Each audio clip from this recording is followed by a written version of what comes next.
Hello everyone, আজকে নিয়ে আসলাম মরিচ ভাজি। তো কেমন আছো সবাই? আশা করি ভালো আছো। আমিও কিন্তু ভালো আছি। তো আজকে নিয়ে আসলাম কি দেখো, এই যে কাঁচা মরিচ, মানে যেগুলো আর কি ঝাল নাই, ছোট ছোট যে মরিচগুলো হয় কচি কচি, ওই মরিচগুলো নিলাম। নেওয়ার জন্য নিলাম রসুন কুচি, পেঁয়াজ কুচি, আর এই যে মরিচগুলো একটু আর কি একটু মাঝখান দিয়ে চিড়ে নিলাম, তাহলে ভালো হয়, মরিচগুলো নয়তো ফুটে উঠবে। তো এই যে তেল দিলাম, তেল দিয়ে এখানে এখন পেঁয়াজ কুচি আর রসুন কুচি দিয়ে দিব। এই যে হালকা তেল দিব, বেশি না। যে পেঁয়াজ আর রসুনটা ভাজি হওয়ার একটু পরই দিয়ে দেব হচ্ছে এই যে মরিচগুলো, চিড়ে রাখা মরিচগুলো এখানে দিয়ে দেবো। তো এরকমভাবে কিছুক্ষণ নাড়াচাড়া করবো আর একটু হলুদের গুঁড়ো দেবো আর দেবো হচ্ছে লবণ। তো এগুলো দিয়ে আমি অনেকক্ষণ ভাজা ভাজা করব। তো এগুলো আর কি হালকা, অতটা ভাজা ভাজা করবো না, মরিচ আর পেঁয়াজ যেমন আর কি ভাজা ভাজা করে ওরকম।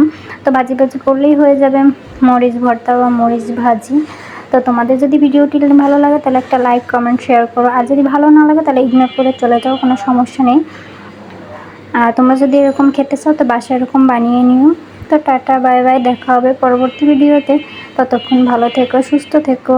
এই যে দেখো আমার ফাইনাল লুক কেমন হলো কমেন্টে জানাবে তোমরা সবাই। Tata, bye bye.